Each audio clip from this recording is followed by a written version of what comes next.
지역 감정은 전 세계적인 공통 현상. 전 세계적으로 지역 감정이 전혀 없는 나라는 없다.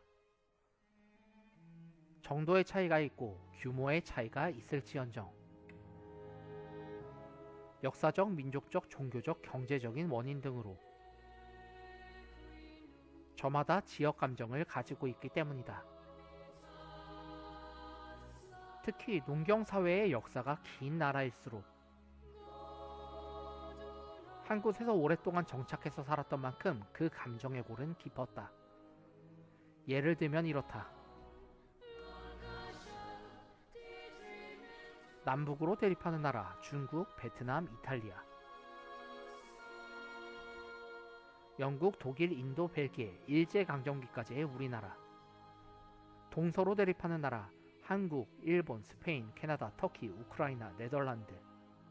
반면 최근에는 전통적인 지역 감정과는 별개로 경제개발의 지역 차이가 지역 감정의 주요한 원인으로 대두되고 있다.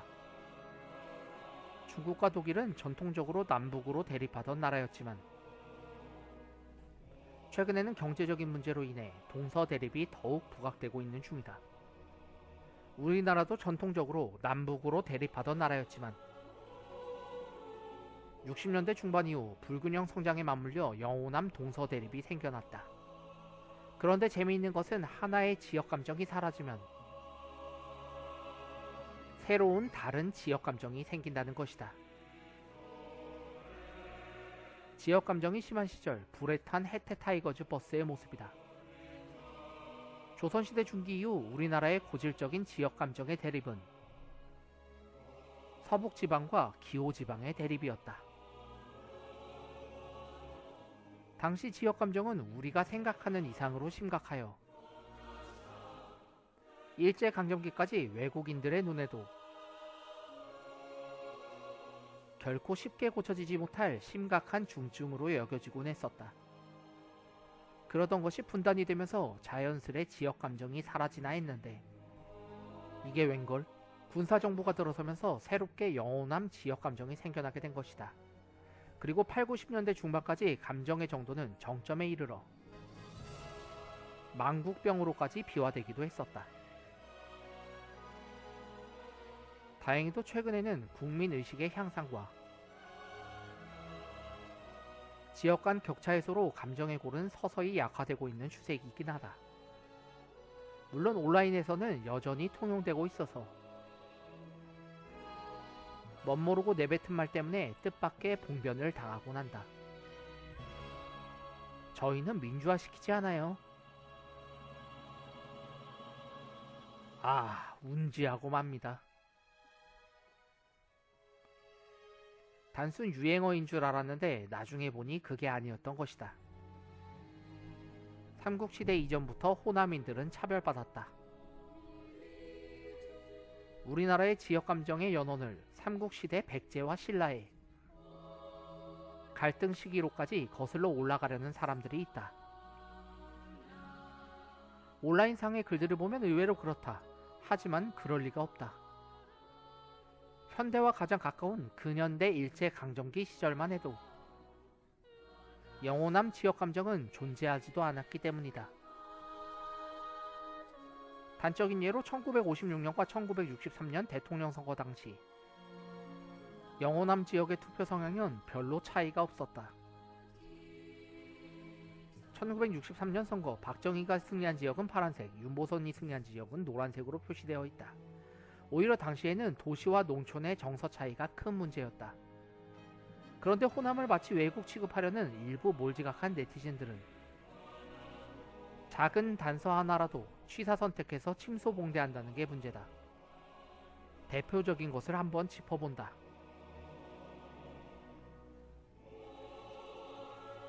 혈액형으로 볼 때 호남인들은 이방인인가?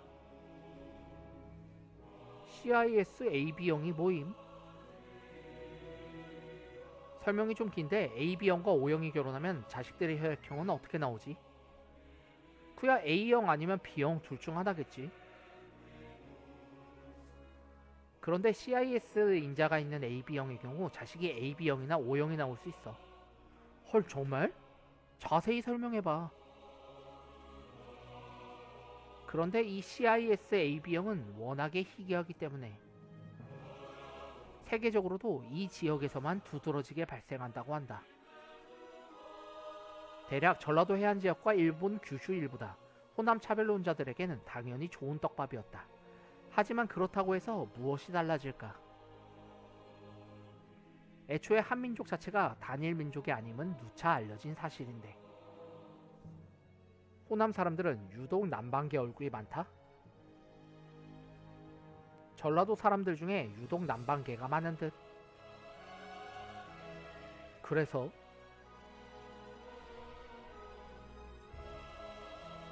한민족은 북방계가 주류인데 그걸 보면 전라도인들은 왠지 이방인 같음. 아니야, 남방계 얼굴은 함경도 사람들도 많고 오히려 함경남도가 전라북도보다 남방계가 많다는 보고도 있어. 사실 남방계니 북방계니 하는 개념도 모호하고 어차피 오랜 세월 어울려 살면서 한국 사람들은 저마다 혼혈이 되어서 100% 남방계, 100% 북방계라는 자체가 없는데 이런 식으로 나누는 사람이 꼭 있다.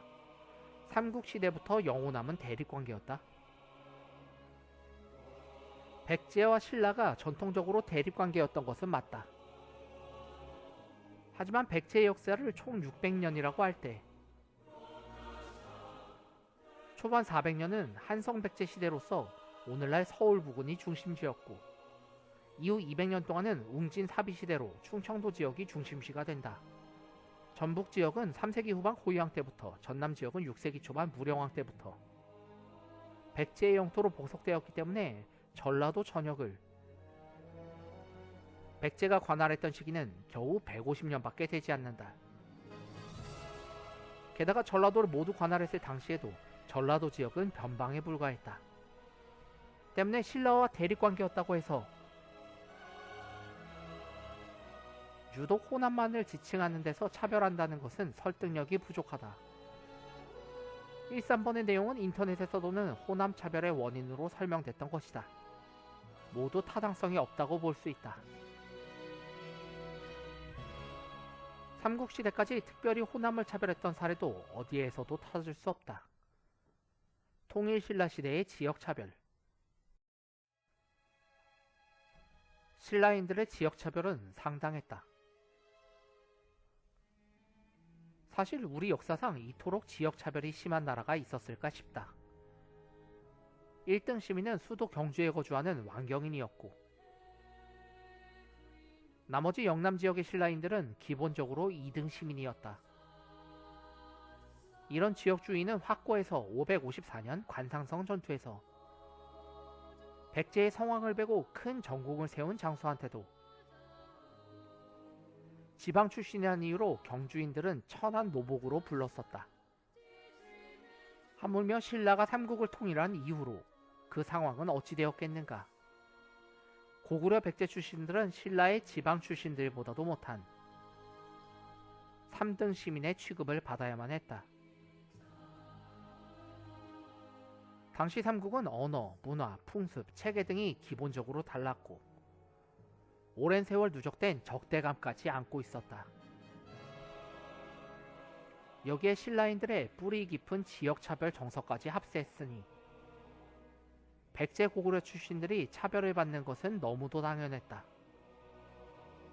그런데 이런 차별에 있어서 근소한 차이지만 백제인들이 더 차별을 받았다.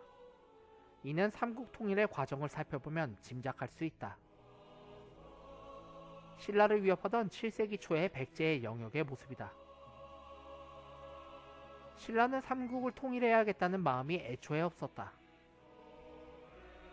사만일통이라는 말은 후대에 만들어진 미화적인 표현일 뿐 사실 신라는 백제의 집요한 영토 침입에 못 이겨